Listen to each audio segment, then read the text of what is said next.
This is the story of Nathan Cole, a young man full of life and the thrill of adventure. He was an experienced hiker, confident in his skills and the gear strapped to his back. Blood Mountain, a majestic peak in the Georgia section of the Appalachian Trail, was his chosen challenge for a 3-day solo trek. It was October 14th, 2018, a crisp autumn day that held the promise of stunning vistas and the quiet solitude he craved. He set off with a smile, waving goodbye to the familiar world, unaware that he was stepping into a nightmare. The first 2 days passed without incident. He sent cheerful check-ins, marveling at the fiery foliage and the crisp mountain air. But on the third day, silence fell. His family waited anxiously, and when the expected call didn't come, a cold dread began to creep in. Authorities were alerted, and the mountain buzzed with the frantic energy of a search party. Helicopters whirred overhead, their rotors beating a desperate rhythm against the vast silence. Rescue dogs strained at their leashes, their keen noses trying to catch a scent in the labyrinthine woods. Volunteers scoured the trails, their calls echoing unanswered through the trees. Weeks bled into months, and still, nothing. No sign of a struggle, no discarded gear, not even a misplaced footprint. The only clue, a fleeting whisper of technology, was his emergency GPS beacon. It had flickered to life for a mere 3 seconds before dying, leaving behind only a chilling question mark in the digital void. His family was consumed by grief and a gnawing uncertainty. Had he taken a wrong step and fallen into some hidden ravine? Had some unseen predator, human or animal, crossed his path? The possibilities were endless, each more agonizing than the last.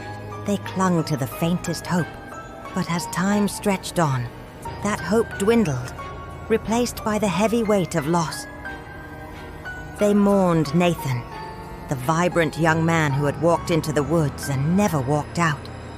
Then 5 years later, on a sweltering August day in 2023, the impossible happened. A figure stumbled out of the dense woods and into the bewildered gaze of a ranger at a remote station. He was barefoot, his clothes tattered but recognizable, the same hiking gear Nathan had worn on that fateful day. His face was gaunt, pale as bone, and his eyes held a vacant, unsettling quality that sent a shiver down the ranger's spine. It was Nathan Cole. The news rippled through the small mountain community like an electric shock. Nathan was alive, but the joy was quickly overshadowed by a profound unease. When questioned, Nathan remained silent, his gaze distant and unfocused. The last 5 years were a blank slate in his mind. He remembered nothing after setting foot on the Blood Mountain Trail. Medically, he was a paradox. He showed signs of severe malnutrition, yet his vital signs were inexplicably perfect. There was no significant weight loss, no dehydration, as if time itself had treated him differently. It was as if he had been plucked from one moment in reality and dropped back into another, with no passage of time in between. The rangers and investigators were baffled. They tried gentle questioning, then more direct inquiries. But Nathan remained locked within himself, a prisoner of a lost time. His silence was more terrifying than any scream. His family rushed to the station, their hearts a tumultuous mix of relief and trepidation.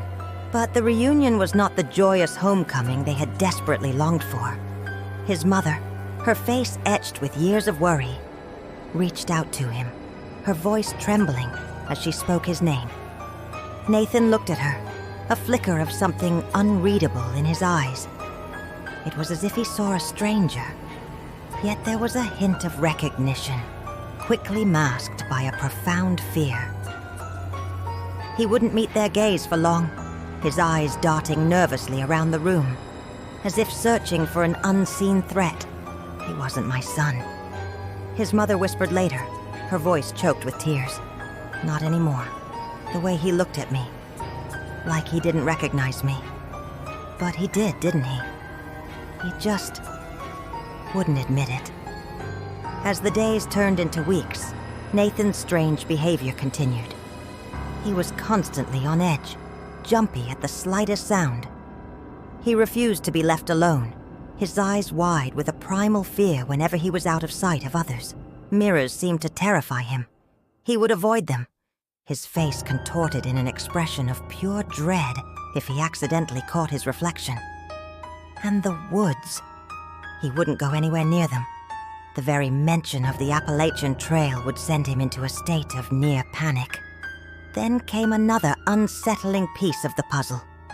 A local hiker, a seasoned veteran of the mountain trails, came forward with a bizarre account. He claimed that 3 years prior, he had been hiking near a less traveled section of Blood Mountain when he saw a figure standing deep within the trees, motionless, watching. The hiker swore it was Nathan. He had called out his name, but the figure hadn't responded. Finally, it had slowly turned, and the hiker had been met with a sight that had haunted his dreams ever since. Eyes that were completely black, devoid of any white. The investigators, grasping at straws, meticulously examined Nathan's backpack, the same one he had carried 5 years prior. It was worn and dirty, but its contents were largely intact.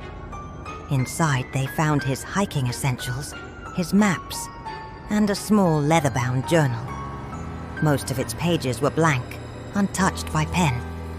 But towards the back, they found a single entry, scrawled in shaky, almost frantic handwriting, on a page stained with what appeared to be dried blood.